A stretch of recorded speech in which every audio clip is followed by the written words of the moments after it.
হচ্ছে না কেন? সংস্কার কেন? এক হচ্ছে ওর যে জীবাত্মাটা, এটা আমরা দেখতে পাচ্ছি ওর বয়স কম, কিন্তু ওর আত্মার বয়স কি আমরা জানি? সে আমার আপনার থেকে সিনিয়র হতে পারে, অনেক জন্মের সুকৃতির আত্মা। তারপর কি অভ্যাস যোগ, তার বাপ মা শিখিয়েছে। কিন্তু বাপ মা শেখালেই তো হবে না, তার আগে সুকৃতিটাও সঙ্গে আছে। যেমন ওই যে আছে মাদারীপুর রাজৈয়ের, আমি একটা ভিডিও ছেড়েছিলাম, দেখেছেন কিনা? রাস্তায়, ওর নামও গোপীনাথ, রাস্তায় লম্বা হয়ে প্রণাম, রাস্তায়, রাস্তা দিয়ে মর্নিং ওয়াক করছি, অবস্থা কি রাস্তার মাঝে লম্বা হয়ে প্রণাম, রাস্তার মাঝে। ওর নামও গোপীনাথ। ভাবা যায়, কল্পনা যায় করা? আরেকটা বাচ্চা করছে না, ও করছে কেন?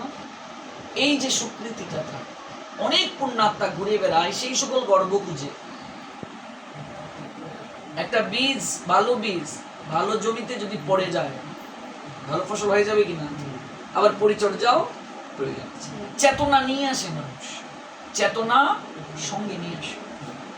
এখন চেতনা যে নিয়ে আসবে, দেখবে হঠাৎ করে একটা কোনো জায়গায় গিয়েছি বা আমি আছি, আমার খুব ভালো লাগছে, আমার খুব ভালো লাগছে। এগুলো মিথ হতে পারে, মিথোলজি হতে পারে, খুব ভালো লাগছে। কিন্তু আমরা তো অনেক জনম, অনেক কিছু পার হয়ে এসেছি, আমরা জন্মান্তরবাদে বিশ্বাসী। আমাদের কেউ না কেউ হয়তো আমাদেরকেও স্মরণ করছে, এমনও তো হতে পারে। আমাদের পূর্বজন্মে কেউ না কেউ, আমাদের আত্মীয়জন কেউ না কেউ আমাদেরকে স্মরণ করছে, এমনও তো হতে পারে। অস্বাভাবিক ভগবানের কাছে প্রার্থনা করছে, এই অনুযায়ী দেখবে হঠাৎ একটু ভালো লাগছে, আমার খুব ভালো লাগছে। সে যদি অন্য একটা দেহে ধারণও হয়ে যায়, হ্যাঁ, কিন্তু তার উদ্দেশ্যে যদি কেউ প্রার্থনা করে, এটার একটা প্রভাব তার জীবনে পড়ে। এটা মিথোলজি হতে পারে, কারো কাছে ফ্যাবলস হতে পারে, কাকতালীয় হতে পারে, কিন্তু আসলে এটাই ইউনিভার্সাল। আর যারা ভগবানের কাছে চলে যায়, ওদের কথা তো আলাদা। কর্ম অনুযায়ী কিন্তু দেহ যেমন প্রাপ্তি হয়, আরেকটা কথা হলো হুট করে কিন্তু মানুষ জন্ম হয় না। কেউ নরক যন্ত্রণা, শাস্তি, বুক শেষ করলো, আবার সে মানুষের জন্ম হলো। কেমন? যেমন 10 বছরের জেল দেয়া হলো, জেল শেষ, সে বের হলো। সে পাপ কার্য করে গিয়েছিল, 10 বছর হয়তো তার নরক যন্ত্রণা হলো, তারপর তার আরো ভালো কার্য ছিল। সব মানুষ তো শুধু খারাপ কার্যই করে না, ভালো কার্য করেছে, আবার তার জন্ম হলো। এই যে নরক থেকে এসেছে, সেখান থেকে তো তার চেতনা নিয়ে এসেছে। কেউ পশুকুল থেকে এসেছে, তার তো চেতনা সে নিয়ে এসেছে।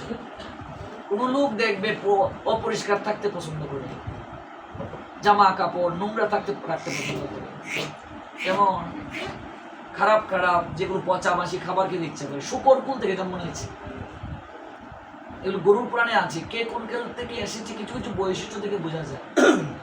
হঠাৎ করেই তো মানুষ কুল থেকে আমি আসি নাই।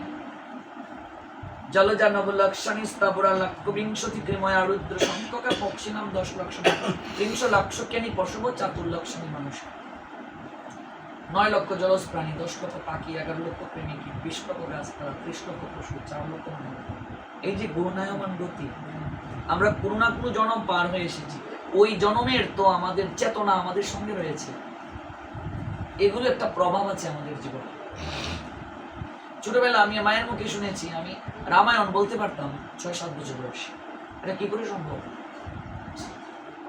আমি তো করিনি। এইটা একদম সত্য কথা।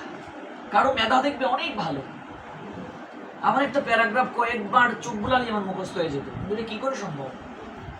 এখনো 10 বছর আগে কারোর সাথে যদি আমার পরিচয় হয়, তার নাম আমার মনে থাকে।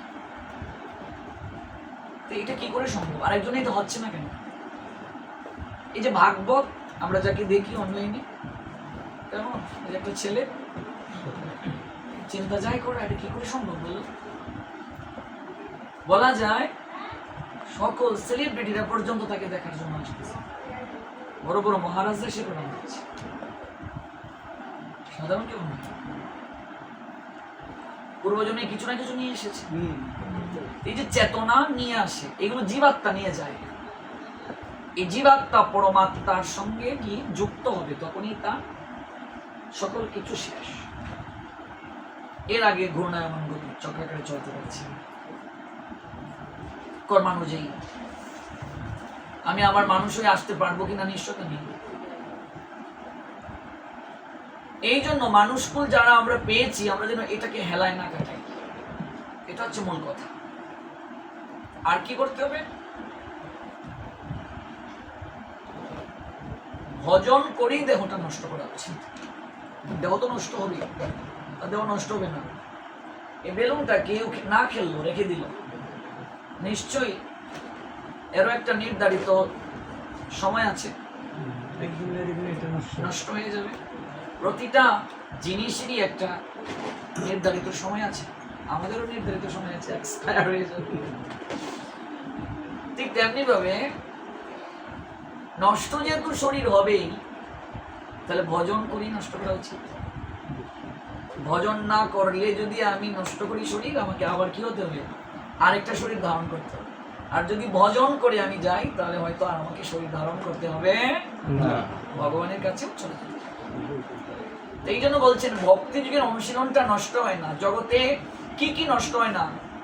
ভক্তি নষ্ট নেই, ভক্ত কখনো বিনাশ হয় না। ভক্তির বিনাশ নাই, ভক্তের বিনাশ নাই, ভগবানের কখনো বিনাশ নেই।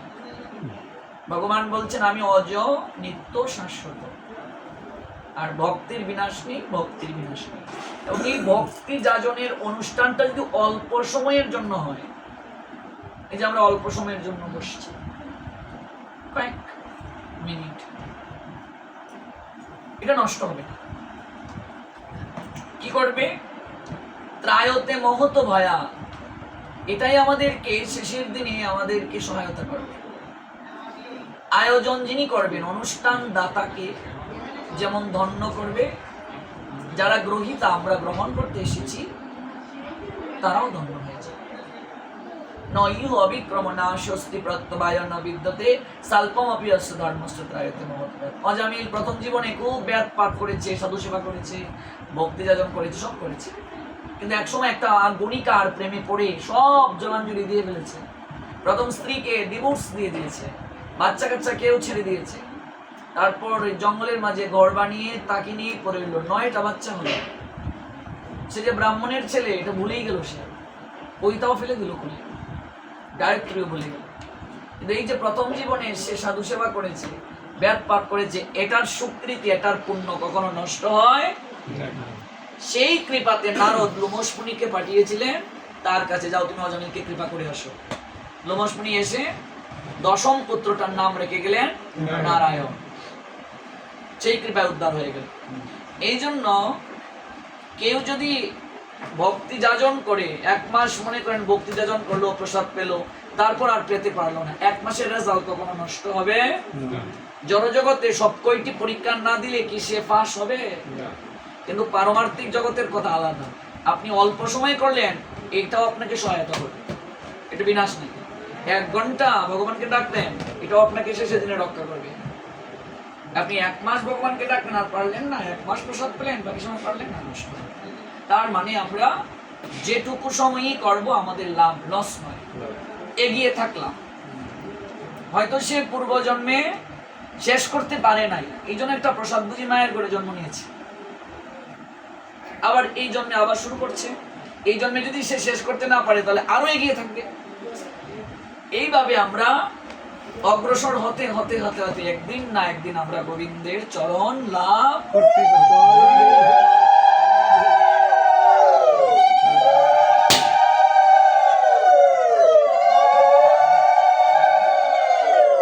অর্জুন প্রশ্ন করেছেন, কেউ যদি 1 জন্মে শেষ করতে না পারে সে কি ছিন্ন মেঘের মতো আকাশে ঘুরে বেড়াবে? গোবিন্দ বললেন না, আমি পরের জন্য তাকে আরেকটা সুযোগ দেব, যেখানে শেষ করেছে ওই জায়গা থেকে আবার সে শুরু করবে। একজন ধনীর করে জন্ম নেবে, কৃষ্ণ প্রেম ধনে যে ধনী। কাজে আমরা অল্প অল্প করেই করি, দৌড়টা আমরা কচ্ছপের মতোই দিই, কিন্তু বেলা হারিয়ে খরগোশের মতো দৌড় দিয়েও আমাদের কখনো গন্তব্যে পৌঁছা সম্ভব নয়। এটাই আজকে আমরা সাধু সঙ্গ থেকে, অল্প সময়ের হরিকথা থেকে উপসংহার নিয়ে যাই।